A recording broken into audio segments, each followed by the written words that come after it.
You will never find any other rock or stone praised like the Aqiq in our books and a hadith. It is definitely something that the Ahlul Bayt always had. Right. And Aqiq is of many kinds. Many kinds. The Agate has many kinds, many different colors, many different places. Yeah. But we're talking about the red one, the yellow one, Okay.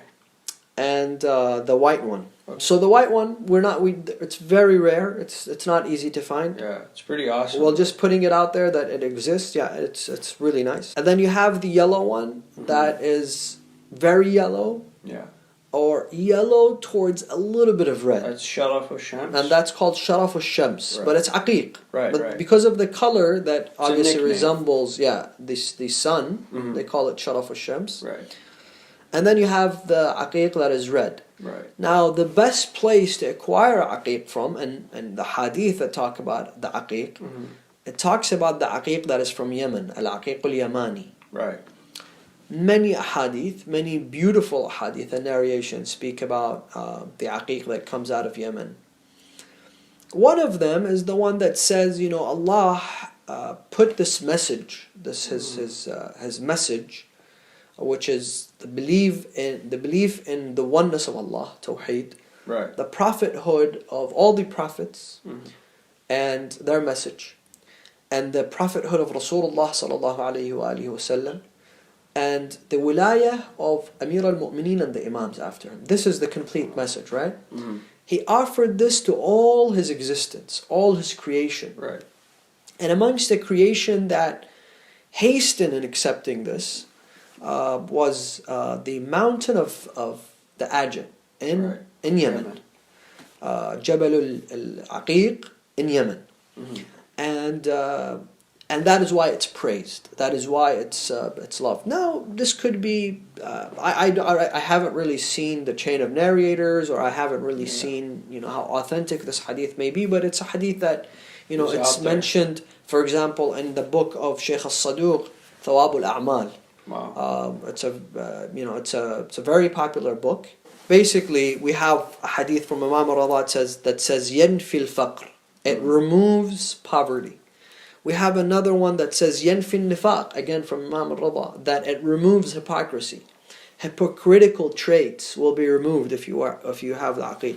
Imam al-Sadiq says, if you wear the Aqiq, then you will not be impoverished. Right. And you will not die as a poor person. A companion of Imam al-Baqir by the name of Bashir, he says, أي الفصوص أفضل يا ابن رسول الله? Which ones, which gemstones are the best of stones for me to wear, Ibn Rasulullah? Right. So he says, أين أنت من العقيق? Don't you know about Aqiq? And then he tells him that it's good for sa'ah for rizq, for increase in your rizq. We also have a hadith about prayer while you have Aqiq. We have some hadith that say each rak'ah is equivalent to 1,000 rak'ah if you wear Aqiq from Yemen. We have a hadith that one of the Imams, I believe Imam al-Sadiq, was with his companion, and he passed in front of the palace of the Sultan or the king at the time, who used to call themselves the Khalifa. And somebody had come out and he was lashed and he was hit and he was abused. And that was something normal, Right. They would do that in police stations all the time. They still do that in the Middle East. So Imam al-Sadiq says to his companion, see if he's wearing a ring. And he says he is. He says, what is the ring? So he says, it's not a Aqiq. He says to him, it's not a Aqiq. We don't know what it was. And he says that if he had wore the Aqiq, it would have been a protection for him. Wow. So they say, such a hadith say that it's protection against poverty, it's protection against death. Obviously, we have two types of fates written. Obviously, one is mu'allaq, that changes if we pay sadaqah and what have you. Or, for example, we are in aqiq, and one that is definite and that cannot be changed. Right. So I'm sure it's talking about that one. And against whatever is going to make you bleed, as in, you cut yourself or whatever, it protects you against that. Right. So,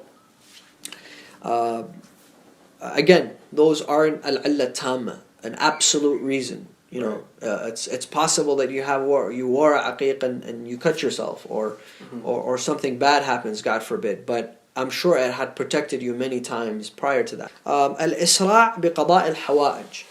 It gets your hajat and your prayers and your needs or what you're praying to Allah answered quicker if you have aqiq.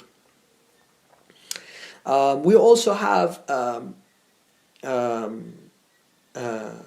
hadith that says when you wake up in the morning, take this aqiq and put it in the palm of your hand, or if you have a aqiq that, you know, it's not in a ring but it's just a stone. And that's why you see some people, they do this. They flip their they flip their ring. So what's the significance behind it? It's because they say you look at the aqiq and you read inna anzalna, and then you read a little dua, and you then receive protection from Allah subhanahu wa ta'ala. It's against theft as well.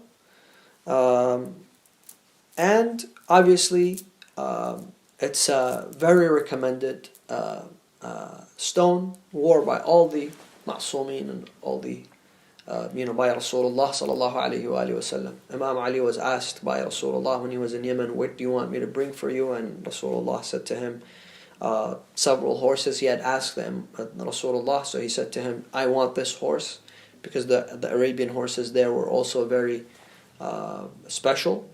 And he told him to get him aqiq. Now aqiq was also very cheap. It wasn't expensive until the recent conflict in Yemen. Right.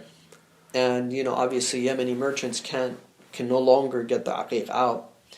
And it's also become expensive. It's become rare, unfortunately, not as much as it used to. Aqiq has, like I said, many different kinds. So if you want to buy aqiq, like I said, when you go to places, make sure that you try to buy one that's from Yemen. Yeah.